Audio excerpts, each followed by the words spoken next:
I will now call to order the Water Environment Service Budget Committee. Will the members of the committee please introduce themselves? And Greg, I'm going to start with you as director. Greg Geist, Water Environment Services Director. Good morning. I'm Erin Blue. I'm the Water Environment Services Finance Manager.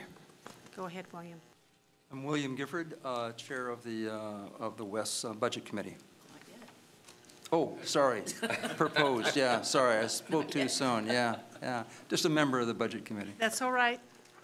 Michael Morrow, Ratepayer, Happy Valley Budget Committee. Denise McGriff, Mayor of Oregon City, representing the City of Oregon City on the West Advisory Committee. Good morning, I'm Roseanne Johnson. Yes. I am a member of the West Budget Committee, and Thank you. Good morning, Christopher Bowker. I'm with the City of Gladstone. Thank you very much. I will now open nominations for chair of this committee. Well, I nominate William Gifford as chair. Member Michael Morrow has nominated William Gifford as chair, and the motion has been seconded by Denise McGriff. Any further nominations? I move the nominations be closed. Denise McGriff has moved nominations be closed. Do I hear a second? Second. Second by Michael Morrow. Thank you very much. Tony, would you please call the poll? Christopher For nominating, William Gifford as chair. There we go. Christopher Bowker. Yay. Commissioner West. Aye. William Gifford. Aye. Roseanne Johnson. Aye. Commissioner Shull. Aye. Denise McGriff. Aye. Commissioner Schrader. Aye. Michael Morrow. Aye. Chair Smith. Aye. Motion passes 9-0. Mr. Gifford, I will turn the meeting over to you. Thank you, Chair Smith. I will now open the floor for nominations for Secretary. I nominate Denise McGriff as secretary. I'll second that. So it's been moved and seconded for Denise as secretary. Are there any other nominations? So hearing none, clerk, would you please call the roll? Commissioner West. Aye. Christopher Bowker. Aye. Commissioner Roseanne Johnson. Yes. Commissioner Shull. Aye. Denise McGriff. Aye. Commissioner Schrader. Aye. Michael Morrow. Aye. Chair Smith. Aye. Chair Gifford. Aye. And somewhere there's a result, but I'm hearing it as unanimous that Denise will be the secretary. I'll now ask Greg Geist, Director of West, to present the budget message. Please, Greg. All right, thank you. Good morning, Chair Smith, Chair Gifford. You have a busy week this week. We're happy to be here first thing this morning to present West's budget and kick off the week's budget discussions. Go ahead, next slide. So to provide, next slide, sorry. There we go. All right, so to provide some context for our budget, West provides wastewater treatment, wastewater collection, and/or surface water management services to approximately 190,000 Clackamas County residents and directly bills 22,000 residential accounts and 1,000 commercial accounts on a monthly basis. To deliver these services, West operates and maintains 5 water resource recovery facilities, 23 pump stations, and more than 680 miles of sanitary sewer and surface water pipes, as well as a vast network of thousands of catch basins, manholes, and surface water control structures. That's almost enough pipe to span the length of the state of Oregon. Next slide. The West service area is divided into rate zones that are defined by 3 service districts that formed West. Sewer services are provided in rate zones 1, 2, and 2A. So that's the dark green, the dark blue, and the light blue. Within Rate Zone 1, West provides wholesale wastewater treatment services to the cities of Gladstone, Oregon City, and West Linn, as well as a small retail population outside of those cities. Basically, those cities own and operate the pipes that are out in the streets. We collect it near our facility and treat the wastewater from those communities. That's why we call it wholesale. Within Rate Zone 2, West provides wastewater treatment and collection services to unincorporated portions of North Clackamas County, as well as the cities of Boring, Happy Valley, and the communities of Hoodland and Fisher Forest Park. That's where we own and operate the collection system. West also provides wholesale wastewater treatment services to the cities of Johnson City and Milwaukee in Rate Zone 2A. That's the light blue. Surface water services are provided in Rate Zones 2 and 3, and there's a difference in what we provide in Rate Zone 2 versus Rate Zone 3, which you'll see shortly. An important distinction between Rate Zones 1 and 2 is that the legacy debt fee is added to Rate Zone 2's rate for debt that was incurred by Clackamas County Service District Number 1 before the West Partnership was formed back in 2016. In accordance with the partnership agreement, only Rate Zone 2 ratepayers are responsible for that debt. That creates a disparity between Rate Zone 1's rates and Rate Zone 2's rates, where Rate Zone 2 currently pays about $11 more per month for the same service to pay that legacy debt. A little later in the presentation, we'll talk about how we're working to harmonize West's rates so that all ratepayers pay the same service for the same amount for the same service regardless of where they live within our service area. Kind of the final piece of the puzzle when it comes to the West 190 partnership. Next slide. So I'm not going to walk you through this entire list, I promise, and I'll just walk through some of the major ones and some of the more interesting ones and the ones that the board has seen before. I want to start with strategic energy management at Kellogg, our Kellogg facility in Milwaukee. In addition to receiving strategic energy management program incentives, staff reduced energy consumption by 288,160 kilowatt hours and gas for heating by 21,500 therms. Don't ask me to define what a therm is, I don't know. We exceeded our first year goal of 3% savings by garnering a total of 5.75, which is enough energy to power 50 homes and reduce 450 metric tons of carbon dioxide emissions. We're looking forward to even more successes in the second year of SEM, which is what we call it, Strategic Energy Management, at Kellogg. Another BCC approved, their cogen system at Tri-City, we're currently offsetting about 15%, which is a little low. We're going to try to get that number up, of our electricity use at the Tri-City facility, coupled with energy savings realized through the SEM program that we already completed at the Tri-City facility. The reduction in energy use is allowing us to propose a 4% lower budget for utilities for next year, even while costs are increasing. That's a big deal. Wanted to mention, you should be familiar with the regional I&I cost share. Major accomplishments in the West's capital planning and management line of business includes an updated capital improvement plan, which was adopted by the board in December, and funding for the first projects under the regional inflow and infiltration cost share IGA. Through that IGA, we're teaming up with our partner cities that own and maintain their own sewer systems, where we pay 33% of the costs of projects in areas that we've identified that have a significant potential to reduce I&I. Today, we are pleased to report we have I&I agreements in place with all of our service area cities. Next year's budget proposes additional funding totaling $4.7 million for projects under this IGA. And I want to shout out to Oregon City. Most of that funding is going to Oregon City because they're taking very seriously their I&I problems and taking advantage of this wonderful program. So thank you to Oregon City folks. The other thing I'll skip here, good neighbor agreements. Earlier this fiscal year, the board adopted a new good neighbor agreement with the city of Milwaukee. The proposed budget includes resources for that agreement, which will provide funding for improvements to be made at and around the Kellogg Water Resource Recovery Facility. Next slide. Now for some performance Clackamas highlights. I wanted to, well, I guess we'll start with preventative maintenance there on the top.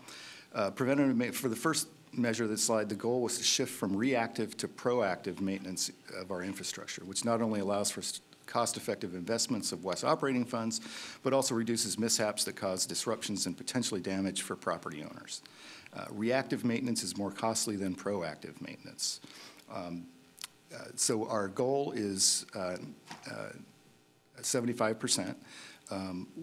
Last year we hit 90%. When we started this, we were at 65%.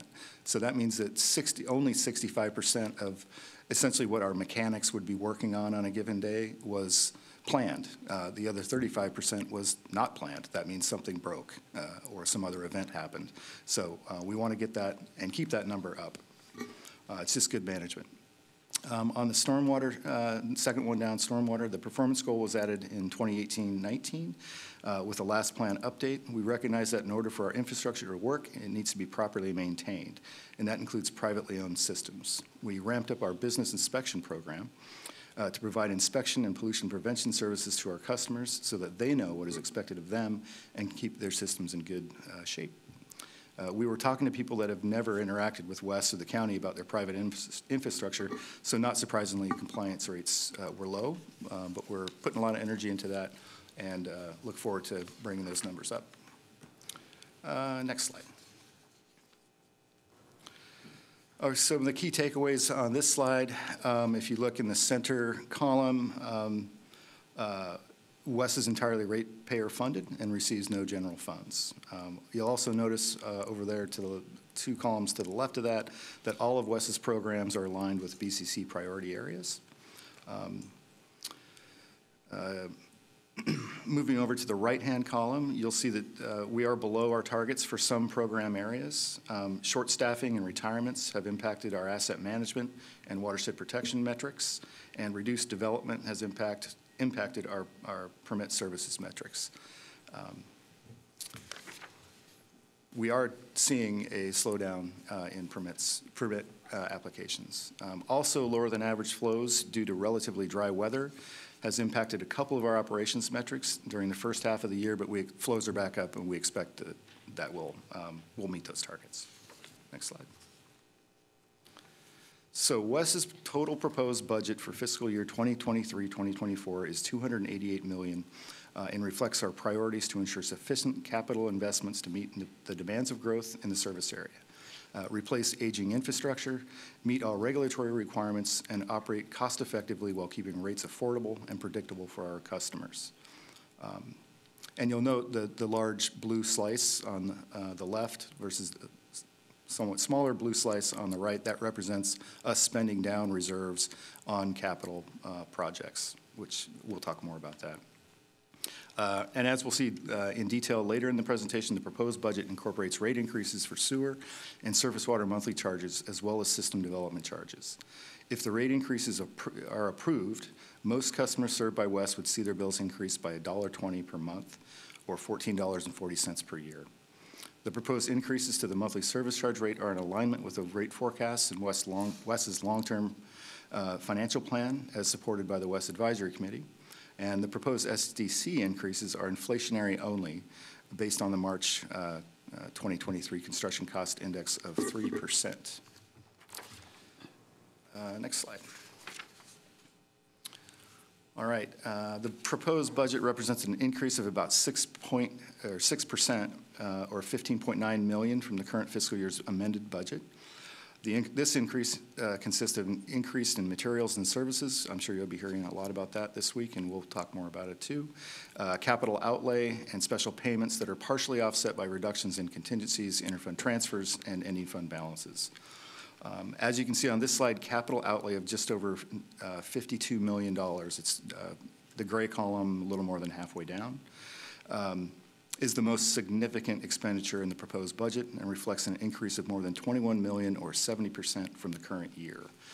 These additional resources will support increased capital project activity as we continue implementation of our recently adopted capital plan. Construction cost inflation has been persistently high the last 2 calendar years, and as a result, we are seeing bids for projects come in above the cost projections in WES's master plans. The proposed budget, capital budget also reflects those increases.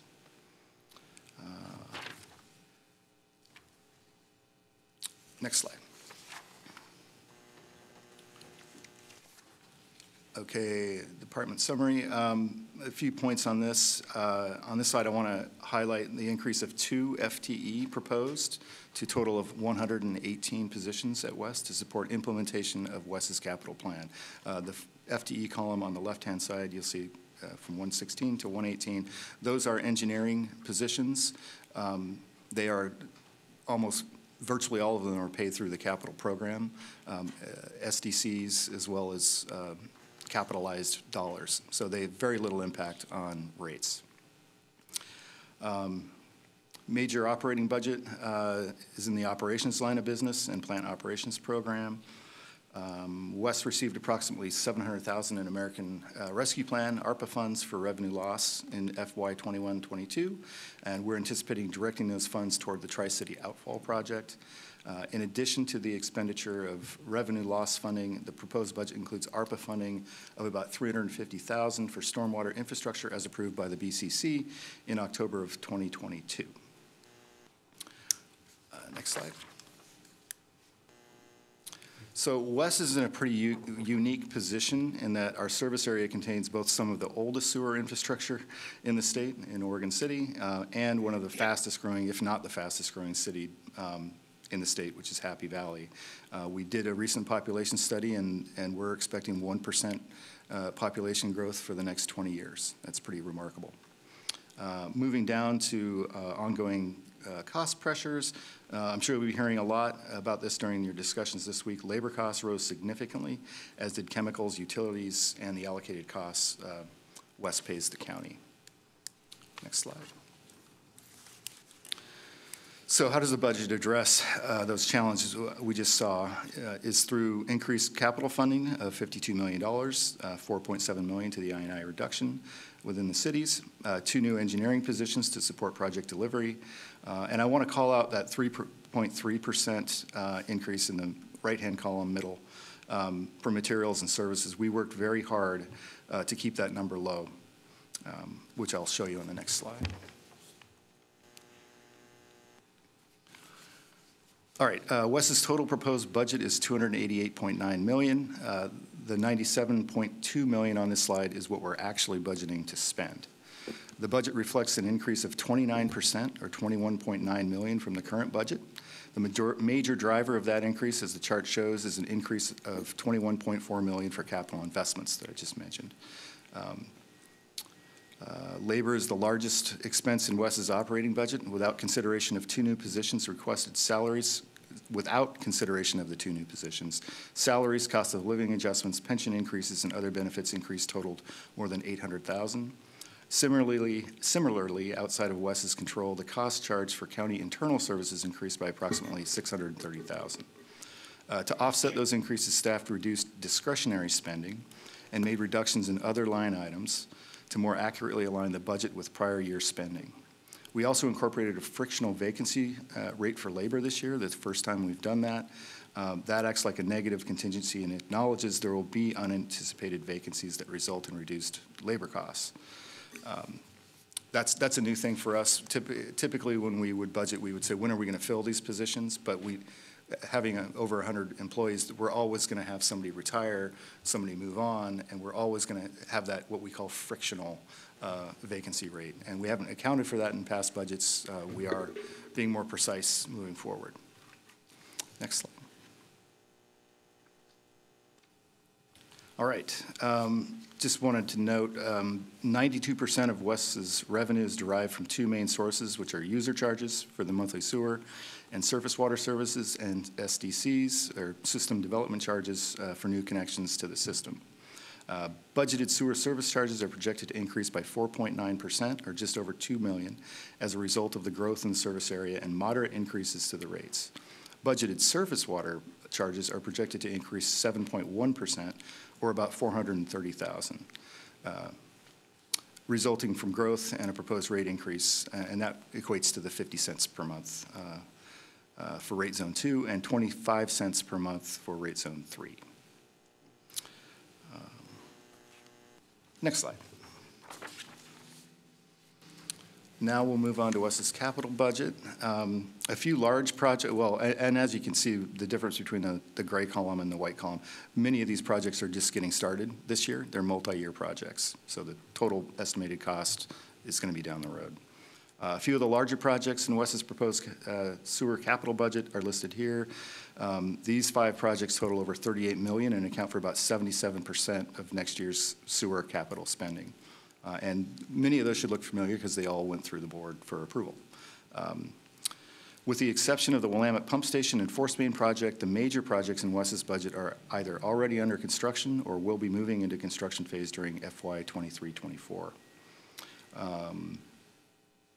Next slide. And moving on to the sanitary, or the storm and storm system capital budget. On the surface water side, the storm system master plan was completed and approved during the current fiscal year, and spending is anticipated to increase as new projects commence. So we basically did a complete storm system master plan. We have the list of projects, and we're going to be marching through those in the coming years. Next year's budget includes continued design work on the Three Creeks Water Quality Project, $600,000 to address 4 different small drainage projects, and 2 ARPA-funded projects. Next slide. Okay, Wes's rates are all set based on the cost to provide service, including building, operating, and maintaining infrastructure, as well as making related debt payments. Rate increases proposed for next year align with prior year projections and advisory committee guidance and range from 25 cents per month to $1.35 per month, based on the specific rate component and where you live and what service you receive within our service area. Once again, Wes has the 2 surface water rate zones, 2 and 3, with different levels of service provided in each, and that's why you see a different rate increase proposal there. Next slide. As I mentioned earlier, in addition to rates for Wes's primary services, some customers also pay additional fees related to legacy debt and city right-of-way fees. The wastewater legacy debt, which I mentioned earlier, covers the annual cost of debt service associated with this debt incurred by CCSD number 1, and it applies to rate zone 2 customers only. As we'll see on the next slide, the inclusion of the legacy debt component in Rate Zone 2's rate results in a disparity where customers in Rate Zone 2 pay more for the same services. Last year, Wes worked with the advisory committee to develop a long-term financial strategy to harmonize rates over the next several years so that all customers pay the same for the service they receive, regardless of where they live in the service area. We will be achieving this harmonization through gradual annual reductions in the legacy debt service until this component is entirely phased out in 2030-2031 fiscal year. As you can see on the slide, the proposed rate for the next year reflects a decrease on that debt service of $1.35 down to $10.05 per month. And then moving down to the right-of-way charges, surcharges are assessed as a percentage of the total bill based on each city's right-of-way ordinance. Wes collects those fees on behalf of the cities and then sends them back to the cities. Next slide. So earlier I mentioned rate harmonization, and this is really what it looks like with that yellow bar being phased out. And you can see we achieved that in the year 2021. And rate harmonization simply means the customers pay the same rates for the same services. The only difference between Wes's current sewer rates is the yellow bar in Rate Zone 2's rates for the legacy debt fee. We will be phasing that out, that component out by 2031. Next slide. So we're proposing a 5% rate increase, but some customers' increase will be offset by debt payments savings if they are paying the debt. The table on this slide shows the sewer rate increases for retail and wholesale, that member collections and treatment, customers in both rate zones. As you can see, the rate increases for Wes's primary services of wastewater treatment and collection are the same for Rate Zone 1 and 2. The legacy debt component applies to customers in Rate Zone 2. They are the only ones paying that additional, currently $11.40 per month. So yeah, the plan is to phase that out. And so until that happens, we will have these offsets for Rate Zone 2 retail and Rate Zone 2 wholesale as those numbers join. Next slide. Okay, so this slide shows the full estimated monthly bill for each community in West's service area. Pretty self-explanatory. It's a breakdown of rates and services. Once again, the legacy debt component, kind of the vivid blue third line down, is what we're phasing out over time. Next slide. So we don't just look at this year's budget. We look pretty far out into the future with our financial planning and with our capital planning, and this slide represents that. So WES updates a 10-year financial forecast in tandem with budget development to ensure that resources will be adequate over a long term to meet requirements for capital investments, debt coverage, and operating and maintenance expenses. This forecast also allows us to project monthly rates for services and develop a rate plan with reasonable, predictable annual increases that will keep pace with increases in costs and allow for the needed capital investment. Any questions? That's kind of a busy slide. No? Okay. The chart on this slide graphically represents WES's 10-year forecast, which projects annual 5% rate increases. That is, yeah. To wastewater treatment and collection rates, 6% increase for surface water rate zone 2, and then thanks to the intentional buildup of reserves over the last several years, WES is in a strong financial position to and poised to fully fund the next 4 years of capital spending with existing reserves represented by the black dashed line. The 10-year total in capital investment requirements is $392 million. And in FY 27-28, the black dash line for reserves levels off as we reach our minimum reserve target, and we'll start to issue debt at that time, which is represented by the gray dashed line, to continue to fund capital outlay. Here's the really good news. I love this slide and the next one. As you can see, WES compares extremely favorably to our regional peers. And then please recall that our rates in 2031, when we harmonized the rates, it was a little over $60 per month. The average today in 2023, our regional average is $56. So we're going to be a little over $60 in 2031.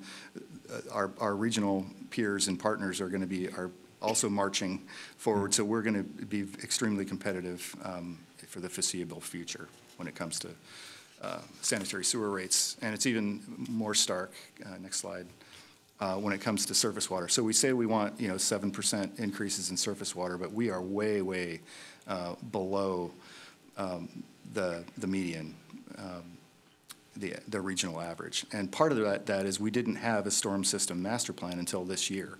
So we didn't know what our capital obligations were, and we didn't want to raise rates not knowing what that is. But we do now, and we have plugged that into our long-term financial model. And once again, even with modest and regular rate increases, we're going to be well below the surrounding communities for our surface water rates. That said, we understand that even minor rate increases in the proposed budget can impact customers. WES currently offers customer assistance in the form of a low-income discount program and passes that discount through to the partner cities. Thanks to adoption by the board of WES's rules and standards, the eligibility criteria for low-income discount will be expanding next year, and we expect more customers to qualify for the program. In May of last year, WES implemented the Federal Low-Income Household Water Assistance Program. It's a mouthful. Unfortunately, we just last week learned that the program will be ending on September 30th and will no longer have federal funding. There have been discussions about future funding. That future funding could be available at the state level, but that's uncertain at this point. Next slide. So lastly, well, this is the systems development. Next year's budget proposes inflationary adjustments to the system development charge rates, which I mentioned earlier, based on the engineering news record construction cost index as of March 2023. If these adjustments are approved, the sewer SDC would be $8,860, and the surface water SDC would be $240. And I guess I'll just close with, bottom line is Wes is planned for the future. We know what's coming with respect to capacity and condition and what's needed for the future. We have a plan to pay for this, vital infrastructure, and we can do it with the 5% rate adjustments requested. We're below market and will be in the future. We're well-planned, well-financed, and well-positioned. And thank you. I hope you support this budget. Thank you very much, Greg. Do any members of the committee have any questions? Chair Smith. Thank you very much. I have about 3 questions. You say you have a $500,000 reduction in your debt service, Yes. but you want to hire 2 FTEs. Will the FTEs be paid out of the reduction? No. Aaron can explain the Why not? The 2 new positions will be capital engineers, and about 75% of their labor will be capitalized as a direct project cost. So only 25% of their labor has an impact on our operating budget. So it's a fairly minimal impact. The debt service savings is really separate, and that's a result of Wes's savings on the state revolving fund loan. We realized a promotional rate of interest of 1%, which is saving us $4 million over the next 20 years, thanks to the board's support of the Three Creeks Water Quality Design Project taking on that sponsorship loan option. The new positions are really being paid for out of that frictional vacancy rate that Director Geist mentioned, in terms of finding some reductions in our labor budget and allowing us to request those new positions. Okay. And so what are you doing with the $500,000 reduction in your debt service? Where does that money go? I mean, you have, Well, that's a windfall. If I had that in my budget, wow. Well, when it comes to our capital funds, it's a drop in the bucket. Greg, it may be a drop in your bucket. I want to know, what are you doing with the $500,000 reduction in your debt service? Where does that go? It goes from this column to this column.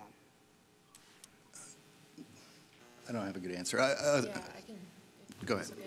Okay. So that reduces the amount of money that we have to transfer from the operating budget to the debt service budget to make those debt payments. And So it's savings. Yes, exactly. Savings, so it's kind of like a fund set over here, is that correct? Yep, it reduces pressure on rates and gives us more money to be able to spend on capital. And as Greg mentioned, capital costs have gone up even since the capital plan was adopted last December.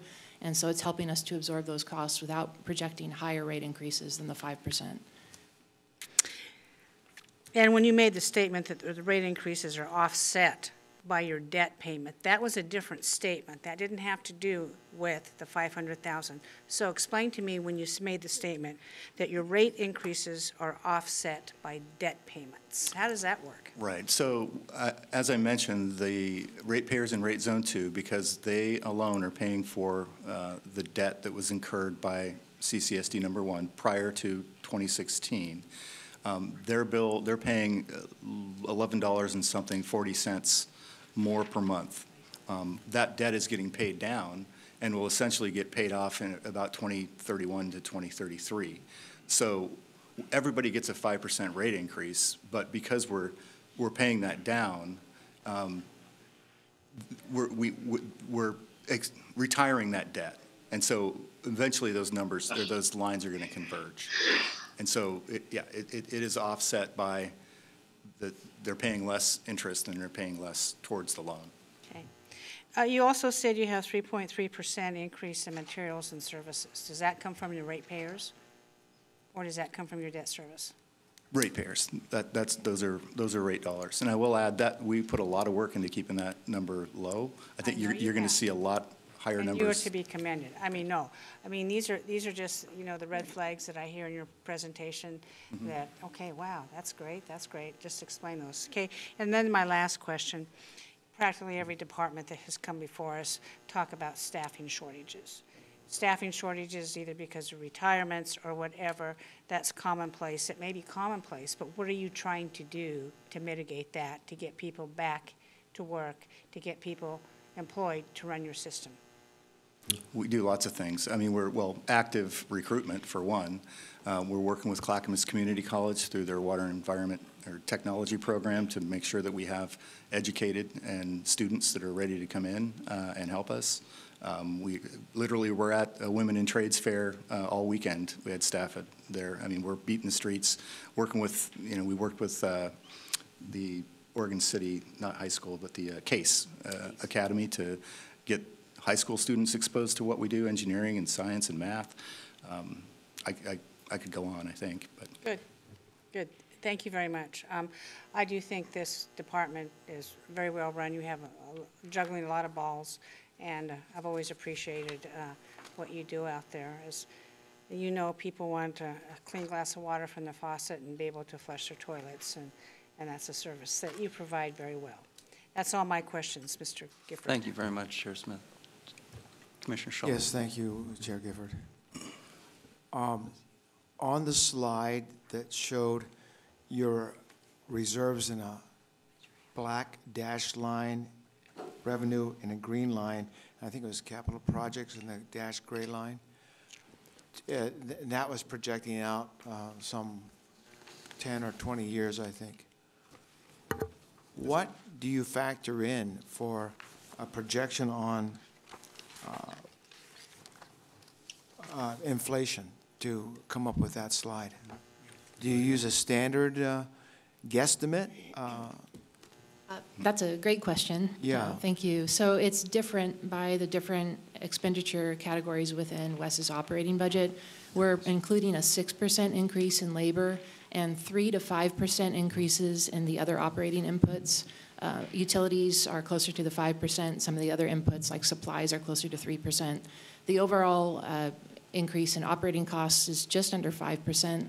We're also including a 2% increase in capital costs by year, which is pretty close to what it was before the last 2 years of inflation. Okay, thank you. And Commissioner Member McGriff. Yes. Secretary McGriff. Yes, Secretary, yes. Aaron or Greg, for the benefit of the public watching, because I know some people are watching, I had sent in some questions. So one of the things that you talked about in the presentation was the, I don't know if I like the word harmonization, but that's your word. It's trying to get the rates to all be the same. So could you explain how in 2031, that's what the projection is. Mm-hmm. So I understand about the reduction of the debt service, and those folks in those districts will not be paying that debt off because it's going to be paid off. So so in order to get them to be the same, in my mind, you're talking about the same level of service. And my understanding from reading this and your answers to some of my questions, the services are still not going to be the same. So some people are getting collection and treatment, others are only getting treatment. So how does that work when people are still getting different levels of service to make the rate the same for different, so for treatment only and then treatment and collection? So how does that work? Sure, it's like a layer cake. Base layer is what we call wholesale or wastewater treatment. And whether you're in Happy Valley or Oregon City or Westland, you would pay the same. If you want us to provide, or not want, but if we provide the collection service, that's the second layer of the cake. And wherever we do that in our collections or in our service area, they would pay the same. And then on top of that is surface water. So if you pay, if you have receive surface water services, regardless of where you are in our service area, you would pay the same. That one's a little more nuanced because we have two different approaches for managing surface water because the rate zone 3 is very rural. So that in all likelihood, that will stay different because it's not as expensive to do the work out there. But that's the concept. It's a la carte, but whatever you choose off the menu, everybody pays the same.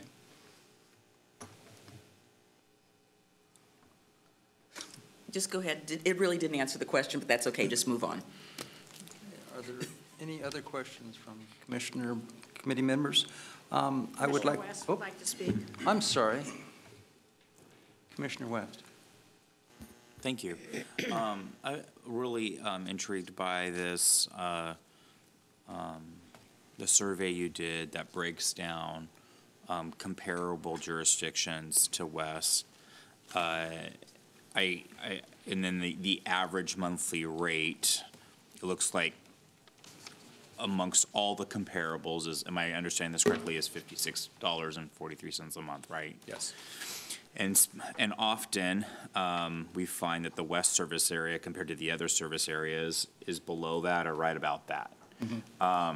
You look at Portland, Portland's the most at $86.45. That's a significant difference.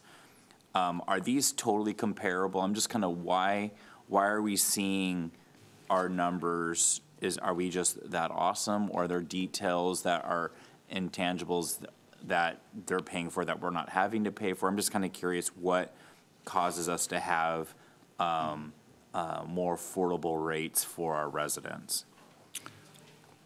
I would say sound financial management, but as far as, how comparable they are, some cities charge based on the water consumption. We don't have that luxury because we have a hodgepodge of water providers in our service area. So we do have to do some correcting for that. Erin and her team do that. We've been using these numbers for years, and we're confident that they're real. And if you look at, on the right-hand side, in the middle, where it says $52.15 a month, that's where WES provides both wholesale and retail service. You'll notice that the cities next to the right of that, they're the ones that receive the wholesale service. That's the black line, and then they add on their retail on top of that. And so typically cities do it that way. They provide both wholesale and retail. So we try to make sure that it's apples to apples and show what we're actually charging versus what the cities charge for their service. And then I have one more can I have another question? Right underneath this, it says for the surface water survey, also it looks like that when we're looking at Milwaukee next to Portland, what makes Milwaukee really close to Portland in that monthly rate? Do we know?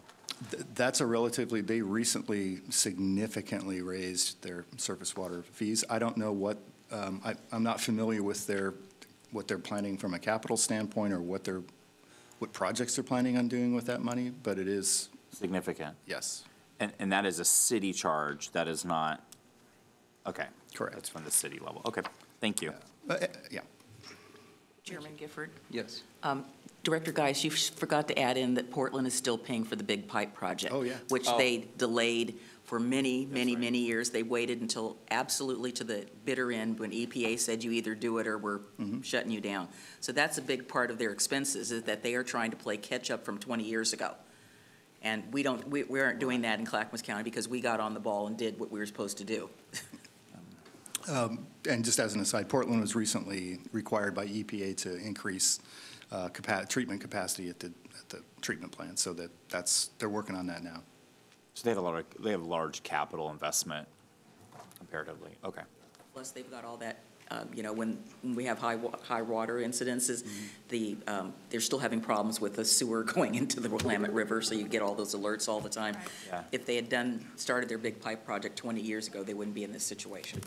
Yeah, and that's a good reinforcement of, since 2016, we've, with your blessing and approval, thank you, have conducted a series of master plans that really allow us to look at the condition and the growth and what our needs are going to be 20, 30 years out into the future. And having that vision allows us to have these reasonable rate increases. If you're just fighting a regulator and then all of a sudden, and not planning to have to do the work, then you have that rate shock. That's what we're trying to avoid. Thank you. Any other questions from the commission or committee? I'd like to open the public hearing, starting with those present in person. If there's anyone here that wants to make a public comment, and seeing none, we can move on to those that are registered on Zoom. Tony, do we have anyone that wanted to speak? If you would like to testify on the WES budget, please use the raise hand feature, and I will call on you in the order received.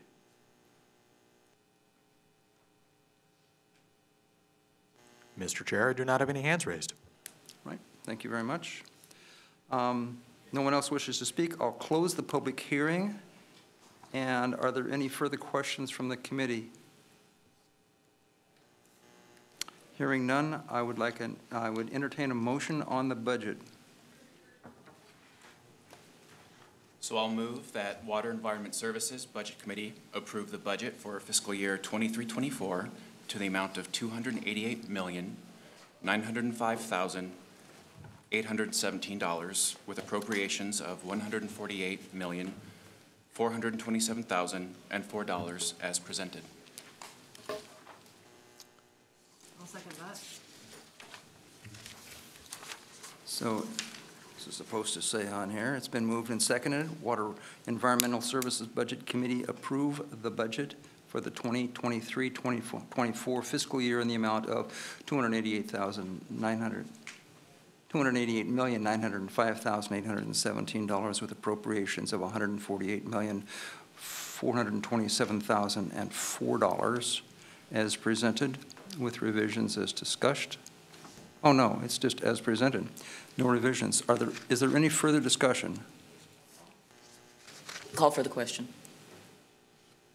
Clerk, would you please call the poll? Denise McGriff. I'm going to be abstaining only because I have only been to 3 West meetings, and this is the first time I've actually looked at the budget. So I had, because Oregon City's budget process has conflicted. So I want to just commend the staff for doing a great job, and you'll have many more meetings with me because I'm still deep diving into this. So thank you. Commissioner Shull. Aye. Roseanne Johnson. Aye.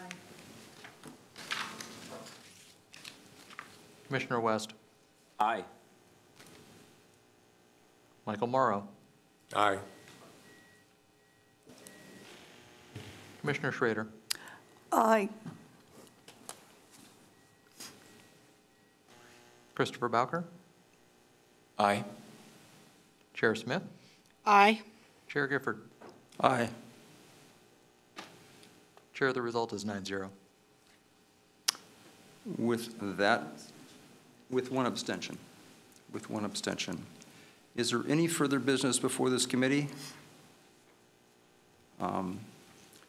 Just before I adjourn this, I have to comment to Commissioner West. Yeah, we are that awesome.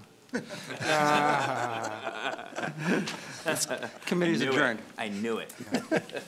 Committee's adjourned.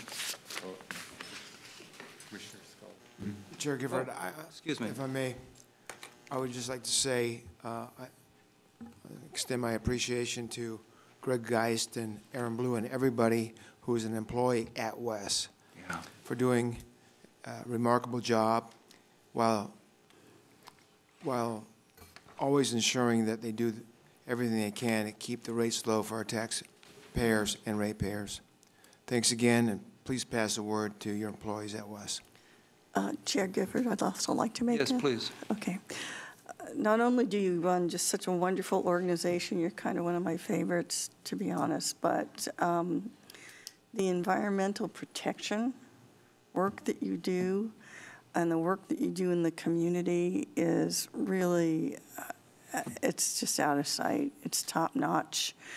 And you folks, yeah, you're just a well-run department with a great group of folks who are working together on the committee, and it's a privilege to work with Shelley Perini and the rest of you as a liaison to WES. So thank you. Okay, last shot. You want a motion to adjourn? If I can just give a shout out No, we don't need a motion. to Wes employee, I mean, that dedication to the vision and the mission, it's throughout our organizations. It's remarkable. People believe in what we do, and they act like it every day. And I feel blessed to work here and work with them. So, Shall I repeat? The meeting is adjourned. Thank you very much for coming.